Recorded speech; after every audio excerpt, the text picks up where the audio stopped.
So hello everyone, welcome back to my channel Fact Vlogging. আৰু আজি মই ৰাতিপুৱা ফ্ৰেছ হৈ লৈছোঁ. So আজি আছোঁ মই নগাঁও জেঠাইহঁতৰ ঘৰত আহিছোঁ. আৰু আজি এটা অদ্ভুত মন্দিৰত লৈ যাম যোনটো আপোনালোকে আগলৈ দেখি যাব. আৰু ই হ'ল মোৰ দাদাৰ ল'ৰা, সৰু দাদা, আৰু ই হ'ল ডাঙৰ দাদাৰ ল'ৰা. So গুণগুণ আৰু ইগলাকি প্ৰিন্স. So হাই কৈ দিয়া, হাই. Hi. So let's go.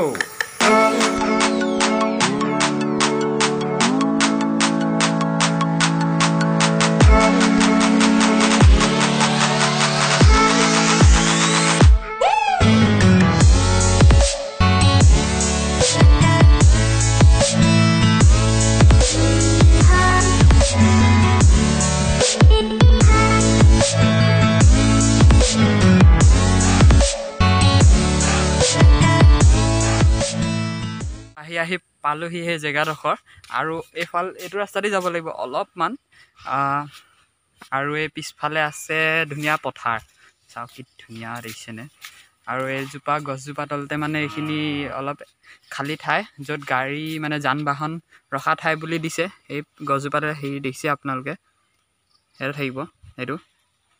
চ' আৰু বেছি দূৰ নাই, এই ৰাস্তাটোদি অলপ গৈ ব'লক, যাত্ৰা আৰম্ভ কৰিলোৱে যেতিয়া.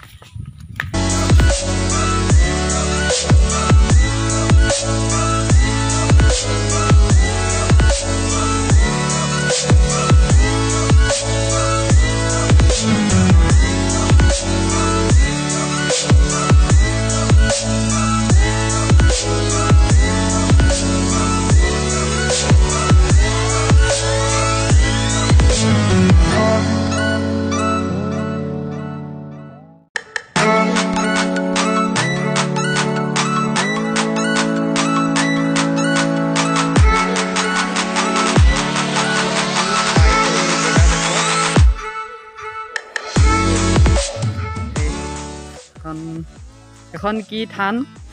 শ্ৰী শ্ৰী ভূতনাথ বাবাৰ তুৰাণ. সেৱাটো কৰি লওঁ. না ওম নম শিৱায়. ক'ত চেণ্ডেল খুলিব লাগে? আমি সেই তাৰপৰা আহিছোঁ আৰু এইখিনি লাষ্ট পাই গ'লোঁ. ইয়াতে চেণ্ডেল খুলিলোঁ. খুলি ব'লা ক'ত যাব লাগে.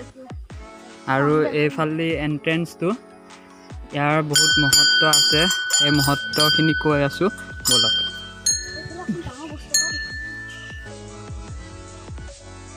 আমি বৰ্তমান পুৰণি গুদাম অঞ্চলৰ অন্তৰ্গত এটি বৃহত্তৰ মৌজা চলচলিৰ ভূতনাথ বাবা থানত প্ৰৱেশ কৰিছোঁ. ইয়াত শিৱৰাত্ৰি বহুত ডাঙৰকৈ পতা হয় আৰু এই জেগাতে যজ্ঞ কৰা হয়. তাৰ লগতে আছে কীৰ্তন ঘৰ, য'ত প্ৰতিদিনে সন্ধিয়া নাম কীৰ্তন কৰা হয়. এতিয়া আমি মেইন মন্দিৰ ভাগৰ ওচৰলৈ যাম.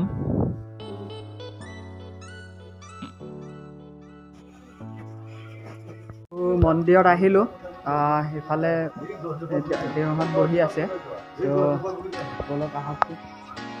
এইটো মন্দিৰটো কেনেকৈ হ'ল, কেনেকৈ স্থাপিত হ'ল এই জেগাটোত, ত' অলপ জানিব চেষ্টা কৰোঁ আহকচোন, বলক.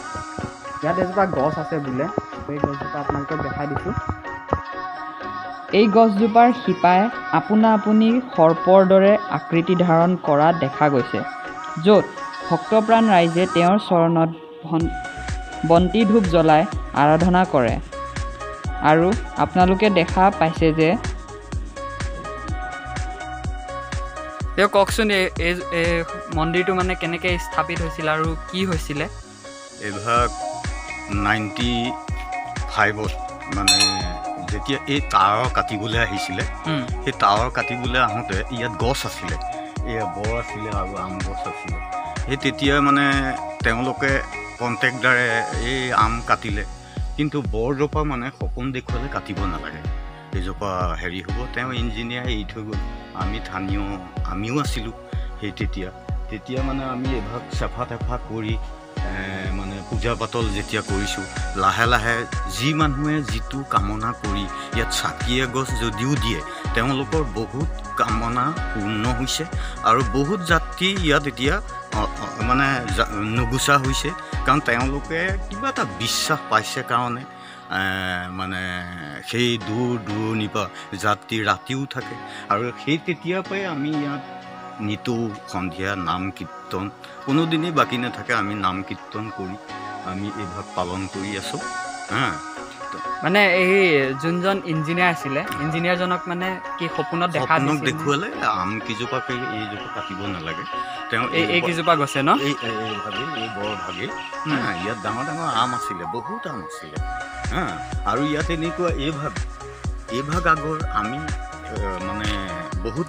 কমেও 150 বছৰ আগৰে আমি ইয়াত বিহু তুলি আছিলে ইয়াত বিহু তুলি থাকোঁতে ইয়াত ঢুলীয়াৰ প্ৰতিযোগিতা হয় সেই নাচনি গুচি যাব লাগে তেনেকুৱা এই গছজোপাৰ তলত তাৰ পিছৰ পৰ্যায়ত মানে বিহু তুলি এৰি ইয়াতে ভয়াৱহ মানে ইয়াৰ কিনাৰ দিয়ে মানুহ যায় ইমান ভয়াৱহ হৈ গ'ল সেই যেতিয়া এই ভাগ কাটিবলগীয়া মানে অৰ্ডাৰ আহিল খুটা পৰে তাঁৰৰ তেতিয়া সেই কাটিবলৈ যেতিয়া আৰম্ভ কৰিছে আম গছ তেতিয়া এই ভাগ মানে তেওঁক ইঞ্জিনিয়াৰক সপোন দেখুৱালে আৰু হেৰিজোপা কাটিব নালাগে এইজোপা মানে বিয়াত হেৰি হ'ব আৰু তেওঁ তেনেকৈয়ে এৰি থৈ আমিও তেতিয়া শৰাই শলিতা দি মানে এই ভাগত হেৰি কৰিছোঁ আৰু এনেকুৱা কিছুমান আমাৰ ইয়াত হৈছে তেতিয়া কোনোবা পুত্ৰ সন্তান নাই ইয়াত ভাওনা পাতি তেওঁ পুত্ৰ সন্তানো লাভ কৰিছে এই হেৰিয়াত আৰু তথাপি আমি এতিয়া যি ভাগ পালন কৰিব লাগে সেই ভাগ আমি পালন কৰি আছোঁ আৰু এইজোপা গছজোপা মানে কি কি মহত্ব আছে আপুনি এবাৰ দেখাই দিব পাৰিব নেকি এভাগ সৰ্প তাৰপিছত এইফালে আছে গণেশ বাবা শিপা পাই আৱিৰ্ভাৱ হৈ এইভাগৰ মানে আকৃতি তেনেকুৱা হেৰিয়াত আহিছে আৰু দুভাগ আছে সেই তলত সেইভাগ পোৱালি টাইপ হেৰিয়াত গণেশ বাবা মানে হেৰি আৱিৰ্ভাৱ হোৱা নিচিনা হৈছে ন শিপাৰ পৰা হৈছে এই ভাগ আছে আকৌ সেই তাৰ পৰা শিপা মিহি শিপা এনেধৰণৰ মানে ইয়াত আৰম্ভ হ'ল এইজোপা আহিছিলে এই ভাগ মানে শিপাডালৰ পৰা আৰম্ভ হৈ গছ হৈ গ'ল ইয়াৰ পৰা বুকৰ পৰা এৰাই গ'ল এই ভাগ মানে একেই আছে এইটো মানে ওপৰত ভাগা নাই ন নাই আছিল ইয়াৰ লগত আৰু এই সাপৰ হেৰি আছে বোলে সাপৰ নিচিনা দেখা সিফালে আছে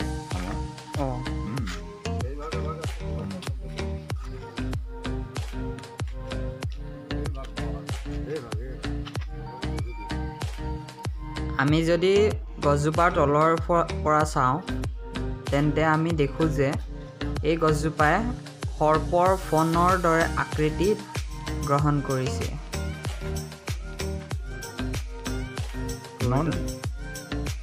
এইজনৰ কিবা মহত্ব শুনিছোঁ বোলে কিবা কাণত ক'লে সঁচা নে এনেকুৱা মানে কিবা অলপ কোনোবাই সেইভাগ মানে পাইছে তেনেকুৱা জাতি আহি থাকেতো জাতিয়ে কিবা হেৰি পাইছে তেনেকুৱা শুই থাকে জাতিয়ে কয় যে এইটো হৈছে আমি মানে শুনিছোঁ যে কাণত কিবা যদি মনৰ কিবা থাকে ইচ্ছা হয় জাতিয়ে তেনেকুৱা মানে সফল পাইছে বা জাতি মুখৰ পৰাও আমি শুনিছোঁ যে জাতিয়ে যিটো ভাবে সেইটো হৈছে বুলি আমি জাতি মুখৰ পৰাই শুনি আছোঁ হয় তেনে ময়ো কিবা এটা কৈ আহোঁ ক'ব পাৰিম ন দে টিকলা তুমি কোৱা যোৱা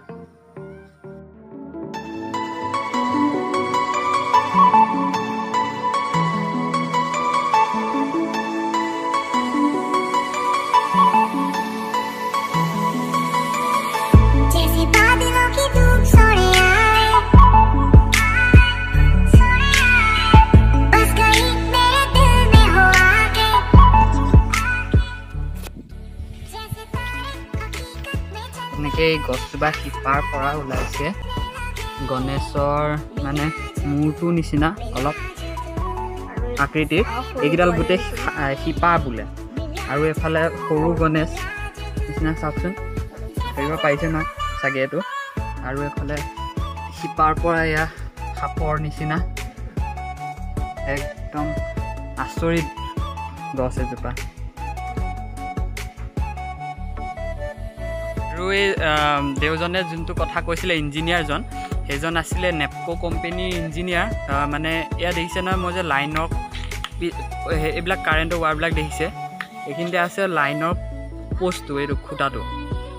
চ' ইয়াত মানে যোনজন ইঞ্জিনিয়াৰ মানে ইয়াত খুঁটাটো তাত নহয়, ইয়াত বহোৱা কথা আছিলে। আৰু সেই খুঁটাটো বহোৱাৰ যোনদিনা সেই আগদিনা ৰাতি তেওঁক মানে সপোনত দেখা দিছিল যে এইখিনিত কাৰেণ্টৰ পিলাৰৰ জেগাত মন্দিৰ স্থাপন কৰিব লাগে। আৰু প্ৰথমতে মানে এইজোপা গছত এনেকৈ আৱিৰ্ভাৱ দেখাই দিলে। চ' আজিলৈকে এইখিনি আছিলে। আশা কৰোঁ আপোনালোকে ভিডিঅ'টো চাই ভাল পাব বা পালে। আৰু লাইক, শ্বেয়াৰ, কমেণ্ট আৰু ছাবস্ক্ৰাইব, যদি নতুন হয় তেন্তে চেনেলটোক ছাবস্ক্ৰাইব কৰি দিব। Thank U.